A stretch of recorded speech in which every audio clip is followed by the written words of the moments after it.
and they can hear us as well? Yes. So I see Ashley and Audra, Gordon, Matt, and a few more here. Feel free to open up your chat window and say hello. Let us know where you're joining us from. All right. You guys are live on YouTube. See you later. Thank you. Happy Friday. Help me with the pronunciation of your name. Magali? Am I pronouncing that correctly? Magali? You'll have to use the chat to try to let me, there you go. Magali.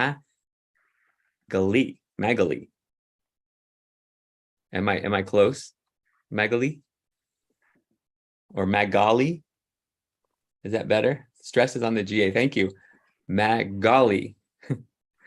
I'll keep working on that and let me know if I'm getting closer and closer. Good morning, Audra. Hello to you. And Magali, looks like I'm getting there. Another one, Adib, is that correct? Let me know if I'm pronouncing that correctly. Adib, hello to you. Well, this is really cool, everyone. If you could actually post where you're joining from in the chat. It's really cool to see where everyone's joining from around the world. It's awesome to be a part of this global community that we have at Learnit.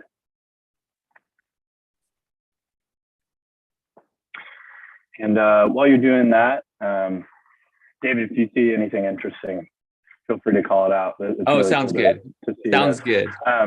But let's get started. So thank you for joining Learnit for our community event on emotional intelligence, looking within and beyond. My name is Gunnar Bentz, and I'm joined by our instructor and my teammate, David Bencomo, who will be leading us through today's session. To those of you who are new to these events and or unfamiliar with Learnit, it's great to meet you. Learnit is a learning and development organization based out of San Francisco, California, but we're located nationwide. We are committed to helping individuals learn the skills needed to thrive in the workplace. We also work with organizations to improve company culture and build scalable training programs. To those who have been coming back week over week and already members of our offsite community of over 7,000 people, welcome back and thank you.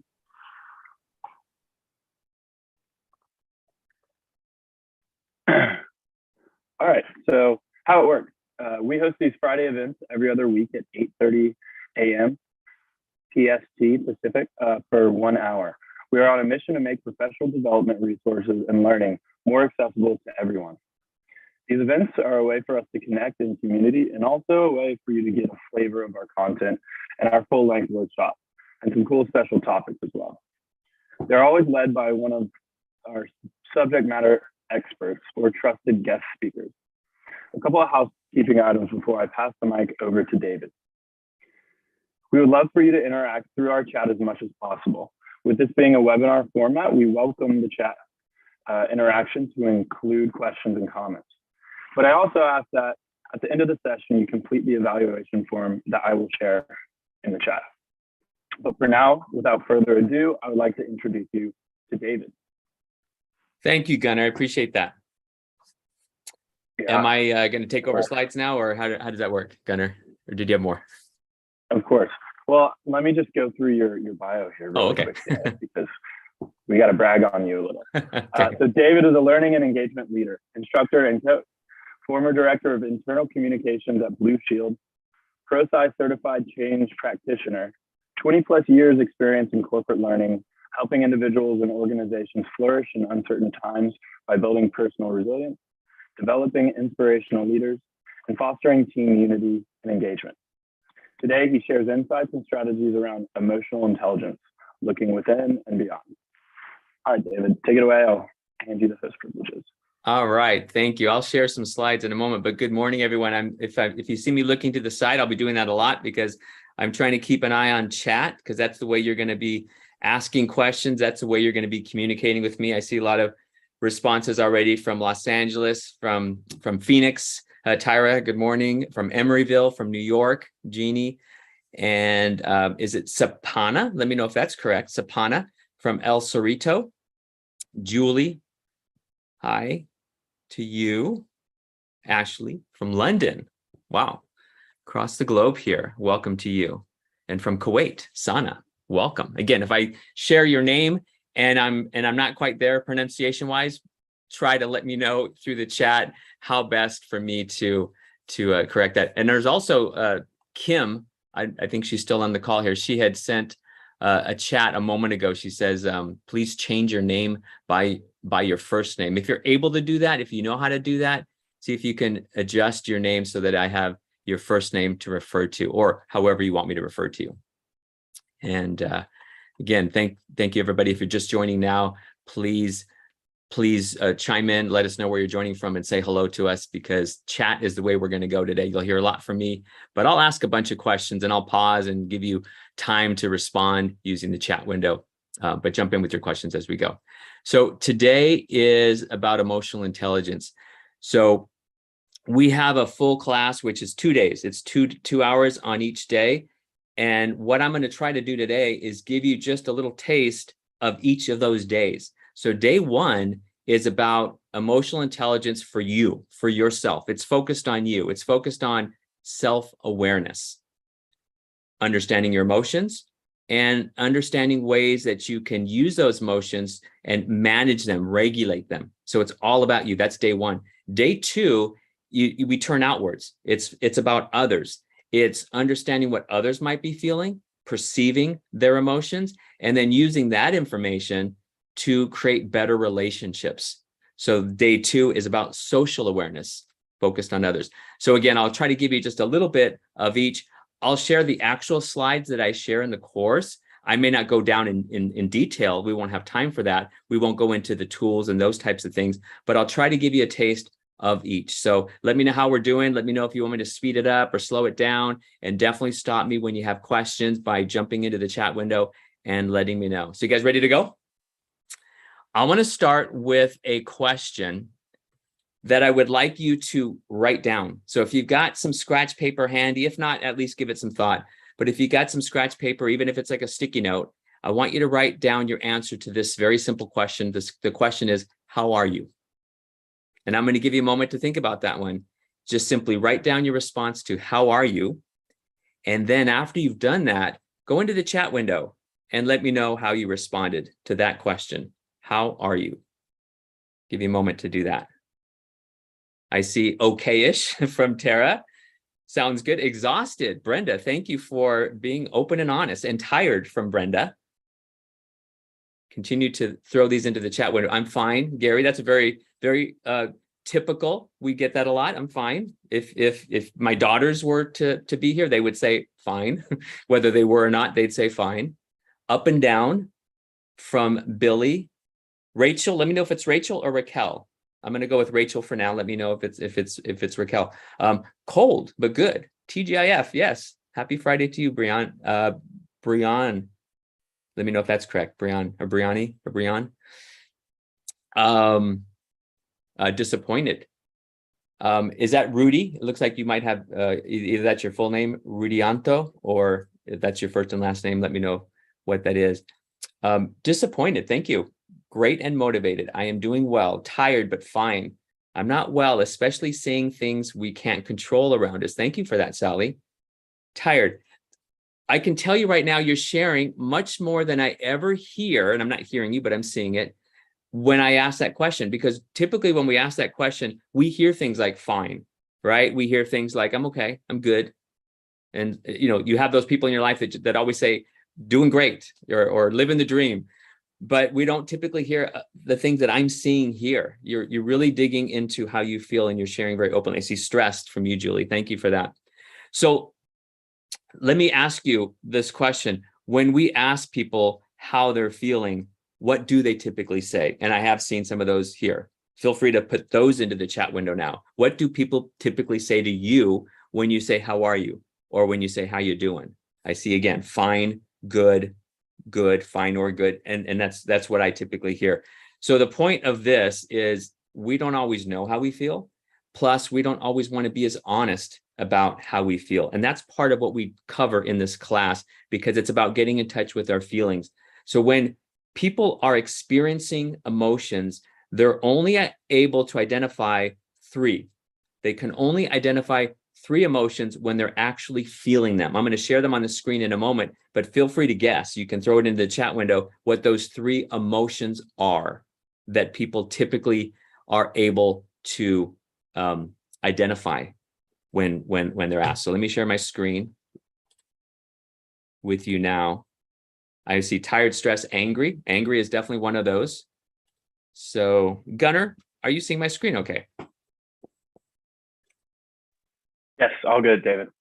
Thank you. And I see anger, love, and happy from Tara. Those are the words. Those are the emotions: happiness, sadness, anger. Yes, we can feel and we can identify others, but on average, this is what most people are able to identify when it comes to their emotions. So I wanted to start off with that because being able to recognize and to understand our emotions is a really important part of emotional intelligence. So in the full class, we go really deep on that. What are our emotions there for? Why do we have them?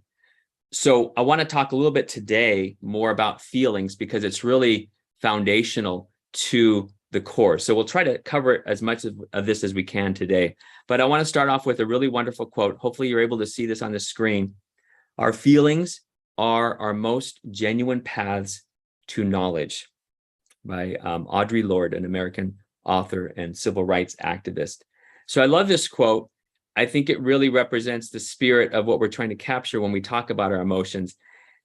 Let me know, use the chat if you like, if when you think about your emotions, sometimes you think about your emotions as good or bad, or positive or negative, or right or wrong. If you feel that way, let me know in the chat window, because that's a common way for us to view our emotions. I have negative emotions. I have positive emotions. We are going to try to change that today the best that we can.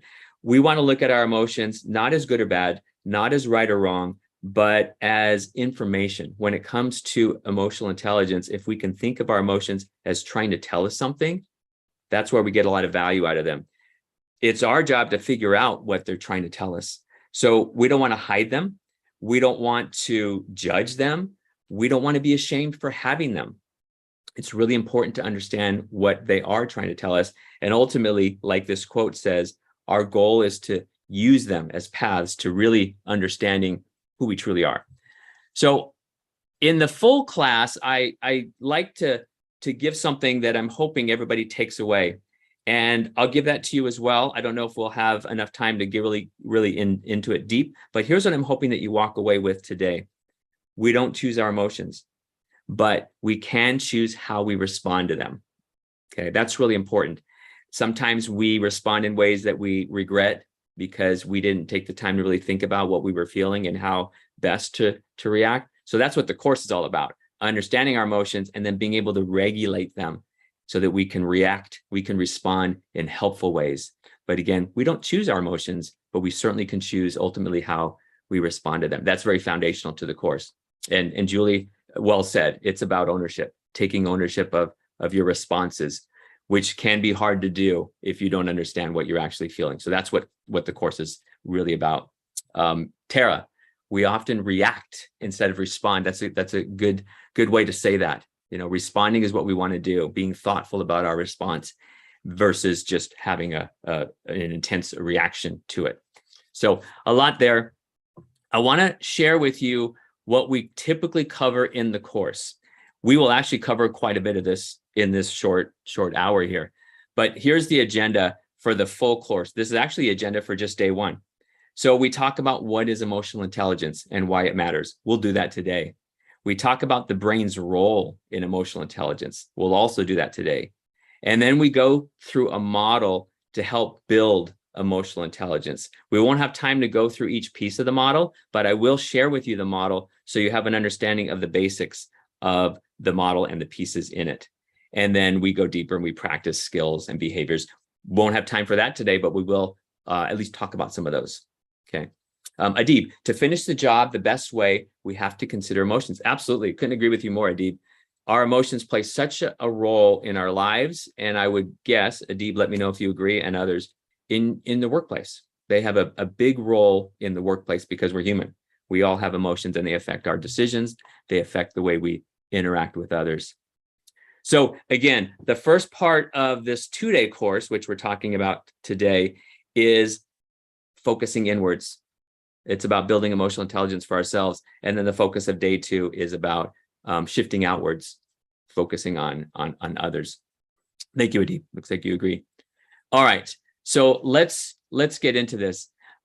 I want to start with a definition. I'm going to give you time to think about this, but what is emotional intelligence? Use the chat window and share with me the best that you can from your perspective. What is emotional intelligence? What does it mean to you? And I'll give you a moment or two, but feel free to share your definition of what emotional intelligence is using the chat. So from Tyra, understanding what you are feeling and responding positive to others and inwards. Well said. Ashley, understanding what you are really feeling and perhaps even why. I would agree. It's both. It's understanding what you're feeling, and your goal is to understand why as well, Ashley. And Tara, the way we regulate emotional responses to our environment. Excellent. A part of regulating would be understanding. So it starts with understanding our emotions and then being able to regulate them. It's how we ventilate, it's a good word there, ourselves from emotions and stress. Well said, Sana. And from Adib, how we understand other people's emotions and how we react to them. Excellent. So that's the outward part. So let me share a definition, and you've already hit it with your comments, but let me first sort of describe a situation. Let's say that you are experiencing a lot of stress. You're having a very stressful moment. If you were able to simply pause, and I say simply, it's not that simple to do, but if you were able to pause and ask yourself, what am I reacting to? What's going on inside? What if you could understand your emotions and then respond in more helpful ways, more productive ways? That to me is emotional intelligence. So let me share the definition on the screen. Everybody take a look there. It is the ability to recognize, understand, and manage your emotions, as well as perceiving, and I use the word perceive because we don't really know. Even if we ask, we may never really know what someone is feeling, but perceive the emotions of others. That's emotional intelligence. Any questions on that? Feel free to chime in the chat window if you agree with that. But that's our definition. You may see variations of that, and you've definitely touched on that in your comments. Gordon, I like what you're saying there, understanding how your actions affect others' emotions, identifying our emotions, triggers. That's a key word. We use that a lot, and utilize coping skills to self-regulate. Well said, Brenda. And Tara, looks like you like the definition. Okay, so that's the definition of emotional intelligence. I want to share with you just a little bit about how it works in the brain. We won't go too deep here, but this is what we actually cover in the course. There's 2 systems in the brain, 2 very important areas that relate to emotional intelligence. The first one, let me know if you've heard of this before, the limbic system. If you've heard of that, let me know in the chat window. The limbic system is responsible for our emotional responses and our behaviors. So Tara, Sana, sounds like you're familiar with that. It is our first response. So you're in the kitchen, you put your hand on a hot stove, what do? You don't even have to think about it. You just pull your hand away. That's because the limbic system is doing its job. The limbic system is there to protect you. It's there to safeguard you. It's there constantly predicting danger and rewards. And when something happens, you respond. And so that's a good thing, because you don't want to have to stop and think about whether or not your hand is burning and whether or not you should pull it away. The limbic system just does it for you. Involuntary reaction. Thank you, Sana. This is exactly what it is. That's the limbic system, and that's core, kind of in the middle of the brain. Here's the other system. Let me know if you've heard of this. Prefrontal cortex. It's in the front of the brain, and it's responsible for reasoning. It's responsible for decision making. It handles the processing and the planning. It's the CEO of the brain. Now, what we used to do not too long ago, we used to talk about shifting control from your limbic system to your prefrontal cortex, because we don't want your emotions to take over. We don't want us to react without being thoughtful about it, without thinking about it. So we used to advise, and you might hear the term, stop thinking with your heart, think with your head, to shift control from your limbic system to your prefrontal cortex. We don't do that anymore. We realized through lots of research, lots of studies, that your limbic system is very important in making decisions. And so the goal for us with the two systems is to create balance. Okay. So having high emotional intelligence is achieved by balancing our limbic system and our prefrontal cortex. Let me know if that makes sense to you in the chat window. It will ultimately help you make more informed decisions. Again, recommending that you balance versus shifting. One example, let's say that you had a very negative experience at work, something that really created an intense emotional response in you. So depending on which area of the brain is in control, you might have a very different response. So let's say that I'm furious with my team. I'm really, really upset with my team. And I'm going to let them know how I feel. I'm going to fire off a very quick, a very scathing email to let them know exactly how I feel. If I do that, that's the limbic system. The limbic system is in complete control. It's driving very unhelpful. I see a snap, Julie. Yep, I just snap. It's driving unhelpful and unproductive behavior. Or instead of firing off that email, I could collect my thoughts. I can say, maybe I'm disappointed in my team. I say this to myself, and I'm going to think about it overnight, and I'll decide what to do in the morning. I'll decide the best way to respond. If I do that, I'm now balancing between the two systems. I'm allowing my prefrontal cortex to bring more thought to it. My limbic system is still involved because I still have the emotion there, but working together, I can create more balance and ultimately have a better response. From Gary, does age have a factor on the response if you are old or young? Well, the brain, Gary, I'll try to briefly answer that one. It's a yes and no answer. Gary, when you're young, your prefrontal cortex is not fully developed. It does take till about age 25. That's what the research shows. 23 to 26 years old, about then, it's still developing. So if you're younger than 25, say, you may not have full capacity of your prefrontal cortex. So it's a little more challenging. And then as you get older, it develops and you're able to make more informed decisions.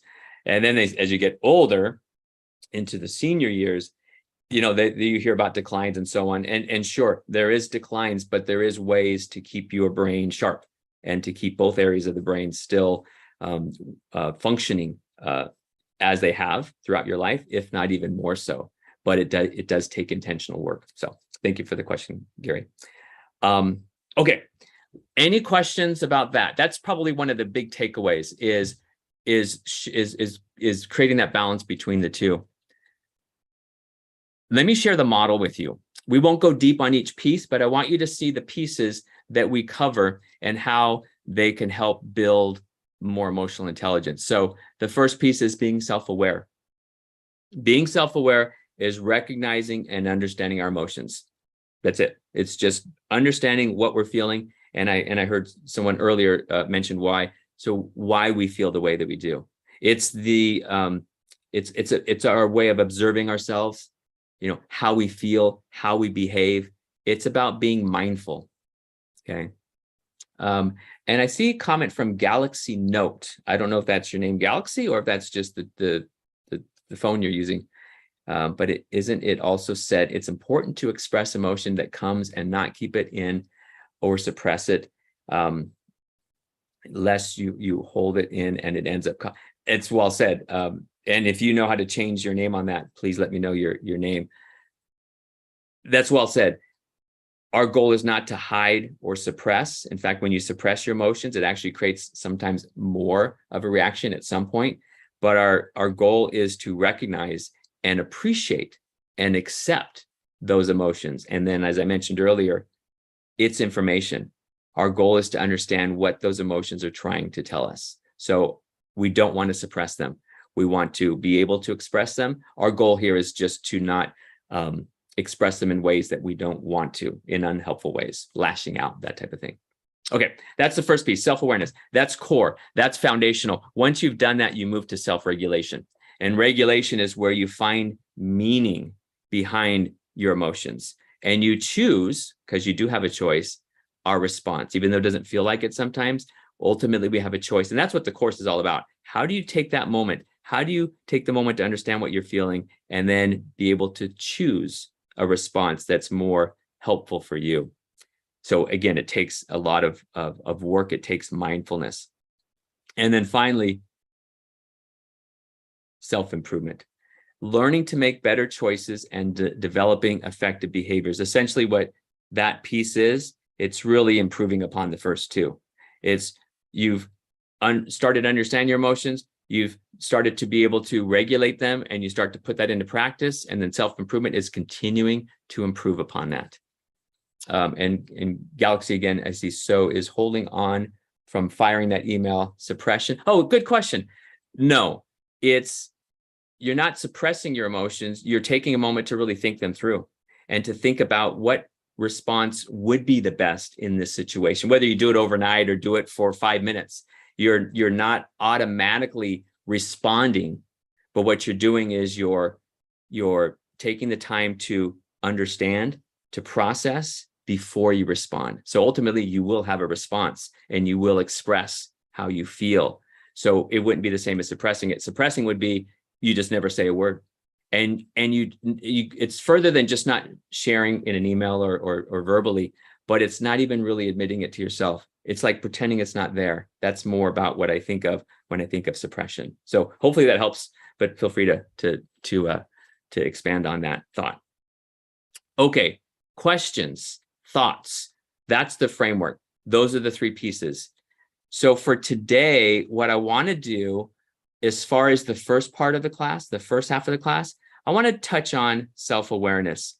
So I want to look a little bit into that and talk about kind of extending what we talked about when we started with our emotions. But recognizing and understanding our emotions is what self-awareness is all about. We have a harder time regulating them until we actually understand what they are. So I want to ask you a question. Take a moment to think about this and use the chat window to share. But how self-aware are you? And you can use a 1 to 10 scale if that's helpful. 10, I know myself so well. I'm very self-aware. 1, I'm not very self-aware. Tara says 8. Sapana has 7. I see another 8 from Sana. An 8.8. Thank you, Brenda. And Adib, 9. So we have some very self-aware people here. Feel free to continue to share. You can use that scale of 1 to 10 on how self-aware you are. 8, 7, 4. Gary, so you don't feel like you're very self-aware, a little bit below halfway. Okay, excellent. So based on a large-scale scientific study, most people do believe they're self-aware. Most people would agree with your 8s and your 9s. And Daniel, I see you don't know how to scale it. I understand. If it's 10 represents I'm very self-aware. 1 is I'm not self-aware at all. But you know, if you're not really sure where you are on that, that's perfectly fine. But definitely give it some thought. How self-aware are you? Again, most people believe that they are, but based on this study, based on the criteria, it's rare. And only 10 to 15% of people that they studied actually fit the criteria. So not a large percentage actually are self-aware. So I wanted to share that. Also want to share 2 pieces of self-awareness, internal and external. So when you think about becoming more self-aware, think about both of those. Internal self-awareness is how clearly you see yourself. External self-awareness is understanding how others see you. So you may want to talk to others, get feedback, and see if that's in line with how you see yourself. And you might be really high on internal, but not external, or vice versa. They don't necessarily correlate. So you want to work on both. Okay. Again, Galaxy Note, please let me know your name if it isn't Galaxy. But you're saying much clearer now, not saying anything at all, is and staying mute or not even allowing myself to feel and denying it. What is not healthy, but excellent. You are not expressing, and that is what causes the outburst much later on. Beautifully said. Okay. Any questions about self-awareness? So what I'd like to do is I want to jump to another slide. Remember when I mentioned earlier, and I asked you how you're feeling, and I asked, what do people normally say? And you responded with fine and good, and it's relatively small. And I shared that most people only can understand or feel or identify 3 emotions, and that was happiness, sadness, and anger. Again, that's on average. Here's a few more that I want to share. There's 6 here: happiness, sadness, fear, disgust, anger, and surprise. This list was put together back in the 90s. That's when it was introduced, and it represented at the time the 6 basic emotions. We've learned a lot since then. We've learned an awful lot because there's a lot more than 6. And those basic emotions, even those aren't necessarily universal like we used to think, like they're expressed the same across the globe. But one of the ways to build self-awareness is to do what we call labeling our emotions. And we do that with a very long, fancy word, emotional granularity. Emotional granularity. What that means is it's our ability to feel or to put feelings into words with a high degree of precision. So one example is maybe I'm feeling angry, but sometimes anger might be on the surface, and maybe there's something down below, or there's other feelings that we're really feeling that are connected to anger. So when you feel that way, anger is just a good example of it. Really think about it and be more granular, emotional granularity, and label it and think about, well, am I angry? Or maybe I'm disappointed, or maybe I'm embarrassed, or maybe I'm just sad. So really think about it. So that's what we mean by labeling with emotional granularity. So to help us do that, let me know in the chat window if you're familiar with Brené Brown. Is anybody familiar with Brené Brown? Daniel, I see that you are. Daniel, let me know if you've read any of her books or how you're familiar with. Sana, I see no and some no's. I see some applause from Ashley. I'm assuming that means you are and you approve. Magala, and I know it was emphasizing the GA, but is it Magala or Magala? Let me know which is correct. Tara, yes. Okay, so several of you are. Magala. Okay, I see again, Magala. I want to share something from her latest book, which is called Atlas of the Heart. For those of you that don't know Brené Brown, she's an expert in emotions. She studies emotions. And in her book, she studies 87 of them. She started with 150 and she whittled it down to 87. And then she categorizes them. So there's like 15 categories in this book. What I've done is taken those 87 and whittled it down to what you're seeing now. And I categorized it roughly in these 4 categories. So take a look at this list. Pleasure, connection, uneasiness, pain. Just 4 of the categories that I tried to use to categorize some of those 87 emotions. Looking at this list, what I'd like you to do is take a moment to think about my question earlier when I asked you, how are you? And see if you can come up with something that maybe is deeper or connected. It might be the same, but take a moment to look at this list and think about other options and how you're feeling right now, and open the chat window and let me know if I were to ask you again, how are you feeling? If you have any different response based on this expanded list of emotions. Take a moment to think about that. How are you feeling? And let me know if you actually come up with something different than what you came up with when we started. So I see Tara, overwhelmed, anxious, lonely from Sana. Anybody else? And again, let me know if you have a different response. Stress from Brian. So the point here is, again, the closer we can get to how we really feel, to really identifying how we feel, the better equipped we'll be to be able to regulate those emotions, manage those emotions, build relationships in healthy ways. So we do that with emotional granularity. That's something that we go really deep on in the full class. I wanted to at least introduce that to everybody today. Let me know if you have any questions about that. I see shame, I see stress, I see avoidance. Still in pleasure. Good, JT. Tired, overwhelmed, stressed. So I like this when you're stringing words together, because it's not just one emotion. Having multiple emotions, even if they're mixed emotions, is helpful to you to really understand what you're feeling, and then you can better work with that. So I see the string of tired, overwhelmed, stressed, exhausted, sleepy, and unappreciated. See, that's a very strong one. That's a trigger.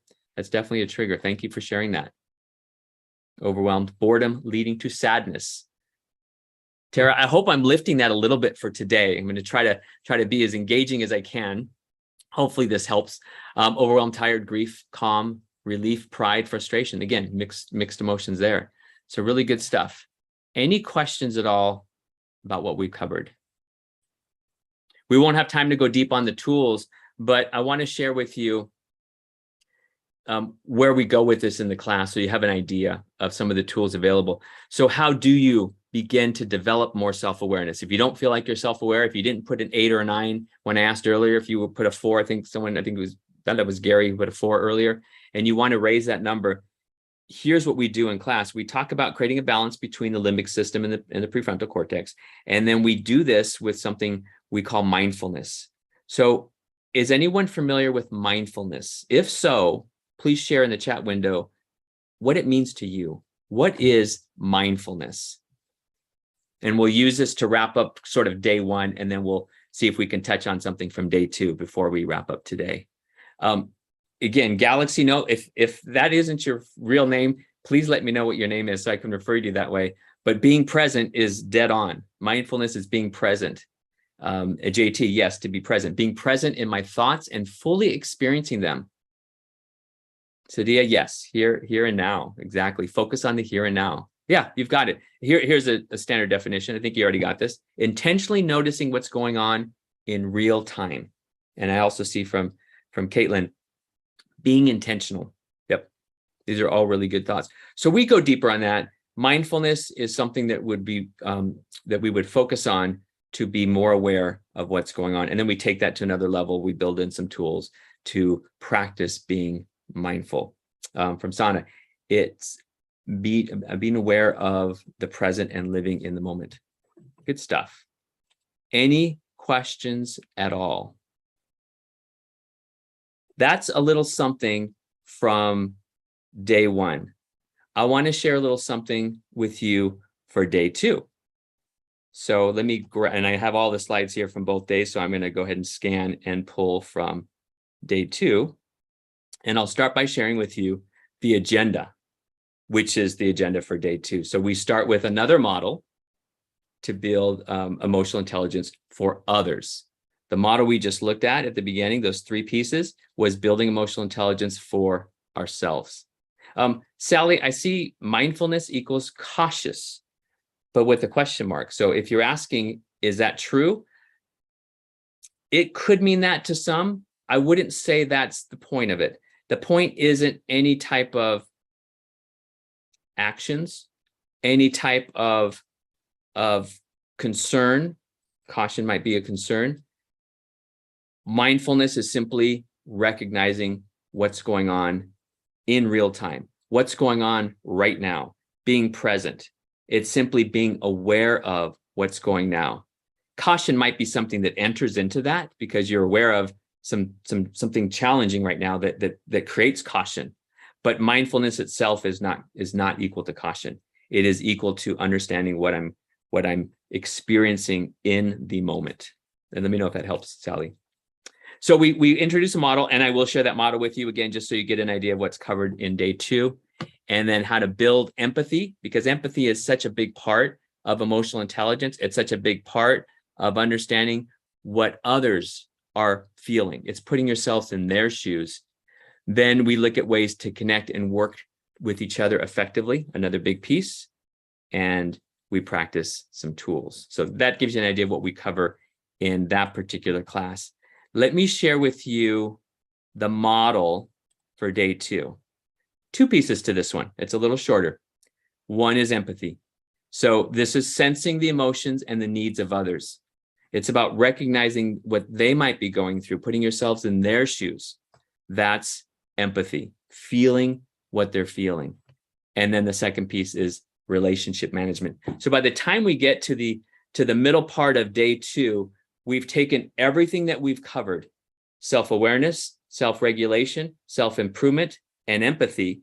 And we use all of that to build healthy relationships. So the definition here, using the awareness of our emotions and the emotions of others to connect and manage relationships effectively. So it all goes together. That's the model. Let me know if you have questions on the model.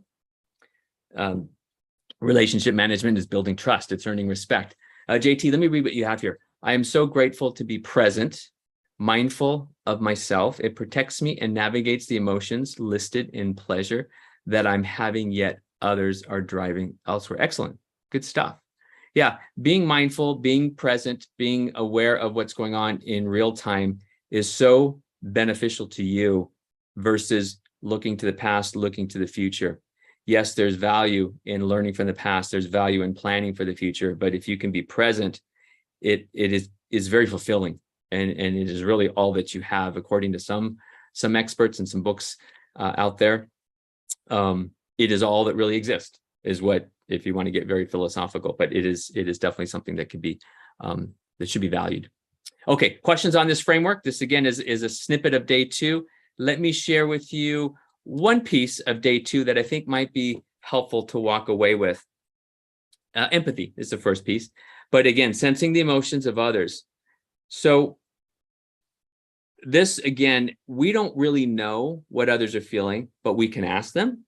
But we can also do things like observing them. And these are some of the things that we do in the class. Observing, listening is also a valuable tool for understanding what others might be feeling. So we call that perspective taking, putting yourselves in their shoes. And this is what ultimately fuels connection. So think about these questions. Do you ever wonder how you're coming across? Do you ever wonder if others trust you? Do you ever wonder if they're buying into your message? These are some things you might wonder, and empathy will help you better understand how you might be connecting with others. So I want to introduce to you one concept here, and we're going to finish with this one.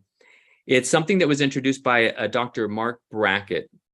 He introduced a term called emotion scientists. That's one of our goals in the full class.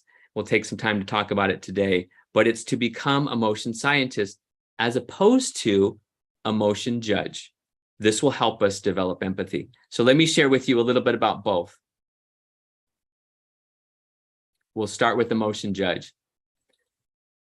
So if you are an emotion judge, or if you know an emotion judge, that represents somebody that might be critical, somebody that might be reactionary, somebody that might make quick assumptions. That's characteristic of an emotion judge.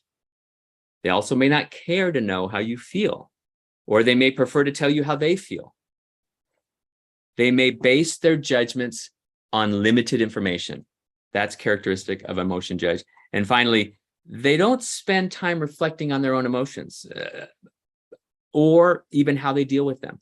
That's representative of an emotion judge, and it's very common for us to fall into that. So our goal as we develop emotional intelligence, as we develop empathy, is to move from this emotion judge to this emotion scientist. And that's somebody who's curious. That's somebody who's inquisitive. That's someone who's analytical. Okay. I'm going to take a look at the chat window here. Love that. Tara, emotion scientist speaks to observing with curiosity and lack of judgment. Definitely. Absolutely. I agree. JT, isn't that characteristic that they are not mindful? Say more about that, JT. Isn't that characteristic? Oh, are you referring to emotion judge not being mindful? If that's what you're asking, I would agree with that, not being mindful. Emotion scientists are also active listeners. They listen actively. They care about what you have to say. They focus on facts. They really want to know when you ask how, if they ask you how you feel, they really want to know. They really care about that. It's not just that kind of cordial, how you doing? They really want to know. You can tell that. That's an emotion scientist. And finally, they listen well and they pay careful attention to your words and to your actions. Okay. Any questions on this? That's the goal, is to become an emotion scientist. I'm going to go back to the chat window. How does empathy differ between dealing with someone you report to or someone reports to you? Adib, my quick answer is it doesn't differ. Empathy is the same for both a direct report or for a manager, if you happen to be the direct report. Empathy is understanding others and what they might be feeling and being able to feel with them. I think it's the same either way. Yes, it's going to show up differently because a manager may have certain responsibilities and they may interact in different ways with a direct report versus in their personal life and in the business world. That's where it varies as far as the behaviors. But as far as empathy, when it comes to relating to somebody and getting to know them on a personal level, I think it's one and the same. That's my personal opinion. Tyra, initially, I am scientist and then at times become a judge. You're already doing what we suggest, and that is being self-aware. So Tyra, just being aware of that is helpful. Realize when you're slipping into the judge mode and then bring yourself back to scientist. And we're not perfect. We're going to do that constantly. So look at this list. And if you start to be critical, reactionary, and so on the right side, see if you can't catch that and then make those adjustments and be kind to yourself, be patient. Don't beat yourself up for that because it's very natural. Again, back to Galaxy. Galaxy, you have to let me know what your name is. So unless this is it. Isn't being analytical thought to be bad because it caused overthink? Oh, I see your point when you are analyzing. I guess this could be a judgment call here, Galaxy, but analytical, what we mean by that is being thoughtful and logical. That doesn't mean being critical. It means understanding the full picture, focusing on the facts of the matter. That's what we're referring to. And Adib, thanks. And Tyra, I see a fist there. I'm not up on all my emojis, but tell me what that represents, Tyra, because I'm not quite sure. Emotion scientists use discovery. Thank you, Brian. Discovery. Okay. Are there any questions on being an emotion scientist? Gunnar, if we have more time, can I share one additional bit of information, or should we wrap this up and take questions? I'll leave that up to you, Gunnar. Of course, Dave. I'll leave it up to you. Okay. Yeah, no, we're good. We're good. If you want to, I want to have a little bit of fun.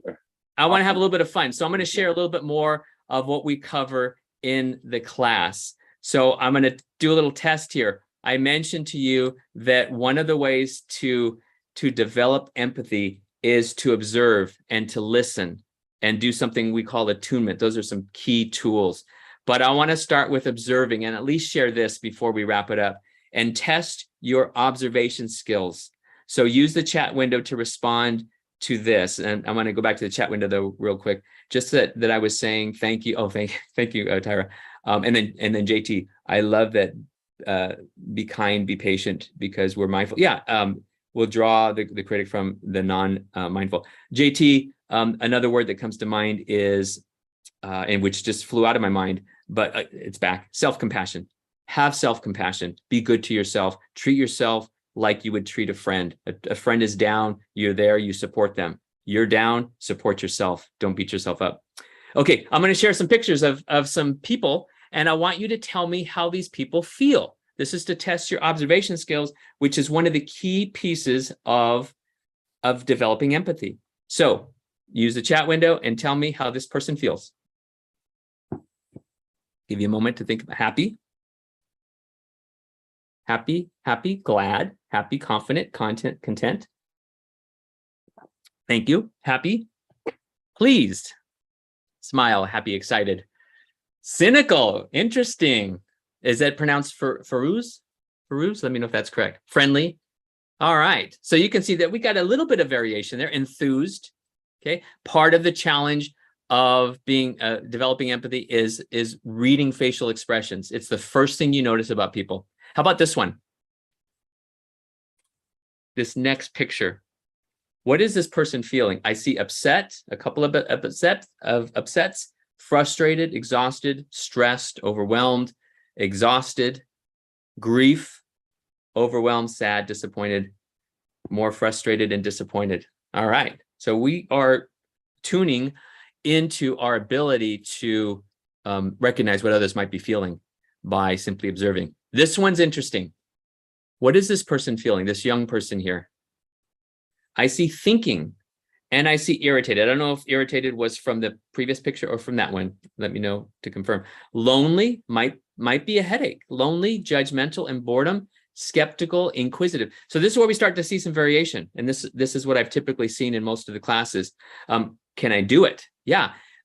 I usually hear she's a little upset. She's angry. Her parents probably took her phone away. But then other people tell me she looks really determined.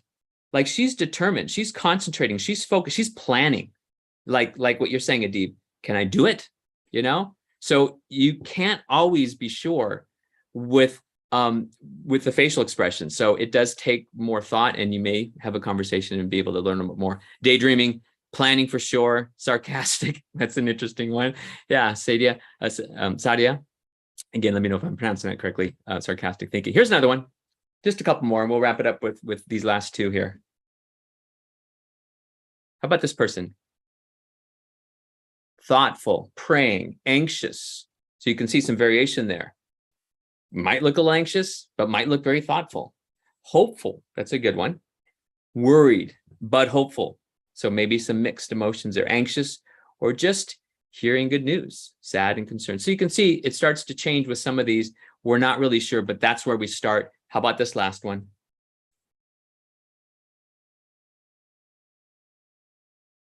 Joy, just outright joy looks like happy, elated. It's a good one. Okay. So that's where we start. And then in the class, we go deeper into body language.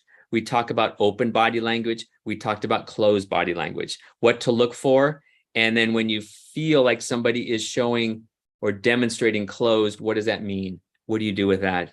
And how, again, can you really understand by listening? So we go from observing to listening, and then to something we call attunement. So wanted to share that with you. Let me read a little bit more here. I think our perception of others' emotions vary depending on the way we usually react to certain emotions. Yeah, thank you. Michaela, Adib, it isn't voice tones, determines emotions better than, that's true. Adib, when someone actually is able to speak, I say facial expressions because normally you see that before they begin to speak, but their tone can say a lot more than the actual words, for sure. Okay, I want to kind of recap here. So let me go back to the first model that we looked at when we started. So this was day 1, awareness, regulation, improvement. Day 2 builds off of that. So let me go back to that model.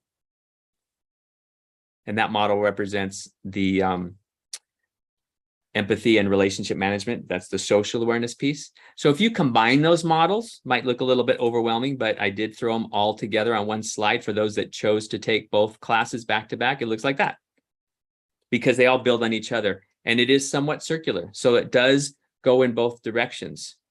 Okay. Interesting what you're saying, Adib. I am considering blind people. When you talk about, you're talking about voice tone, but when you talk about the body language, the studies that we've seen is blind people, born blind, have the same mannerisms. The ones that show confidence, the ones that show maybe that they're uncomfortable, very much the same. So very interesting. So I wanted to leave you with that. Any questions about anything that we covered today? I hope that gives you an idea of both classes and how they work together. The first part being yourself, awareness, and regulating those emotions. The second part is others, turning outwards. It's empathy. It's building relationships. And I want to finish off with what I said earlier. We don't choose our emotions, but we can choose how we react, but it takes work. It takes understanding what those emotions are, why we have them, what they're trying to tell us, and then being mindful, and then going through these tools and these tips that help us get there. Let me read one more here from Ashley. Just a random question. As someone working in EI, for those of you who don't know, emotional intelligence, sometimes it's EQ. How do you find blind webinars? I deliver training and struggle with that.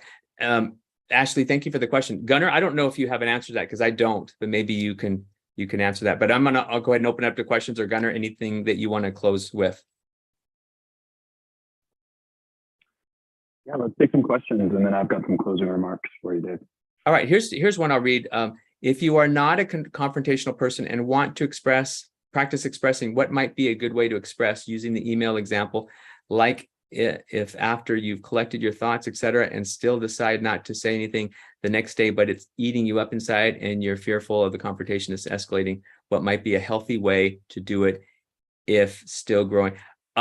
Galaxy, I can't do it justice in just a few minutes, but what I can do is share briefly the tool that we use. In fact, what I will do is share it with you. So let me just show a tool to you, and I'll walk through it super quickly so you get an idea of how you can go about doing what you're talking about. It's actually two tools. So here's the mindfulness tool, and that's the beginnings of, I think, what might help you with your question. Pausing, taking a walk, calling a friend, listening to music, doing whatever you can to separate yourself, distance yourself. And I don't mean suppress. I just mean give yourself a little bit of space between you and that emotion so that it doesn't get the best of you. You reduce the amount of intensity that you feel. Once you've done that, recognize that middle one. That's about recognizing what you're feeling in your body. We talk about that in the class. It's called interoception. Shortness of breath, tightness in your chest, recognizing that all those feelings in your body could be giving you clues as to what you might be feeling, and then labeling, as we did talk about today. What am I really feeling? Is it anger, or is it sadness, or is it disappointment? That's the first part in answering to your question. That brings you to a place where you can then be thoughtful about how you're going to respond. So I wouldn't recommend not responding, whether you're confrontational or not. I would recommend collecting your thoughts, being very, very mindful about what you're feeling, and then being thoughtful in your response after you've gone through this. So you've lowered the intensity, you've understood it, and you can now have, again, not doing it justice, because then we go deeper on the questions that you ask yourselves, and then how do you make the most of those emotions. So, but I appreciate the question. Gunnar, there's probably some more questions here. I'll scan these, but feel free to close it while we scan and see if we can maybe throw one more in before we finish. Perfect. The name of the book, Sapana, I'll put the name of the book for you. Sapana is asking about the Brene Brown book. It's Atlas of the Heart. There you go. Do your emotions change when you are young and old on different situations? Absolutely, Gary. It varies per person, but we've definitely seen that they do change. I don't know that the emotion changes as much as our understanding of the emotions, to be honest with you, though. It's more about what that emotion means to us, better understanding it versus the emotion itself. But they do change too, because the situations, you react differently to when you were younger, to when you were older. It's more about sort of that initial reaction there. What do you do to the bodily symptoms? Just acknowledge it and go on. Galaxy, again, we go really deep. It's called interoception. What you do is we go through a series of activities where you're actually recognizing where you might carry stress, as an example, and then putting your hand on that as an example. And when you breathe, feeling breath, not only through your chest, but through that area, and how that makes you more in touch with that physical feeling, and how that can help reduce the intensity of the physical feeling and better get in touch with the emotions behind it. So that's just a very quick snippet of sort of what you can do with those feelings. But one thing I would say to you, Galaxy, is be aware of it. Stop and be aware of it, and think about what your body might be telling you. So, okay, Gunnar, I'll turn it over to you. Awesome. Could you make me host again, Dave? Yes.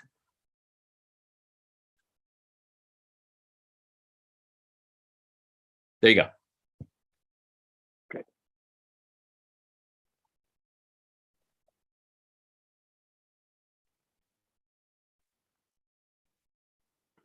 Okay. Can everybody see that? Yes. Good. Okay, well, let's give a huge round of virtual applause to David. If you enjoyed today's session, share a bit of love in the chat. Let him know how he did and how you enjoyed this class. I'm seeing some really good feedback already, so thank you for that. If you love this class and want to take the full course, I'll put the link in the chat in a little bit. And then I will also put the link to the evaluation. So let me go put eval link. If you could please fill out that evaluation, that would help us out a lot. That would be really, really great. Okay, so I also want to share with you some of the community events that we have happening in Offsite by Learnit coming up. These are just our community events, which you can see at offsitebylearnit.com. We have more new and refreshed course pilots scheduled as well. To access more exclusive free events, plus real-time help from our team of instructors, join us in Offsite. Simply scan the code on the slide or go to offsitebylearnit.com. Also, we would love your feedback. So please make sure that you click that evaluation link here. I'll share it again one more time and go ahead and fill out that form. That would be really, really helpful to us. So thank you, everybody. We love learning with you, and we hope to see you at some future events this month. And that's all we got. Thanks, guys. Thank you, Gunnar. Thank you, everyone. Thanks, Have a guys. great rest of your day. Appreciate it. Thank you.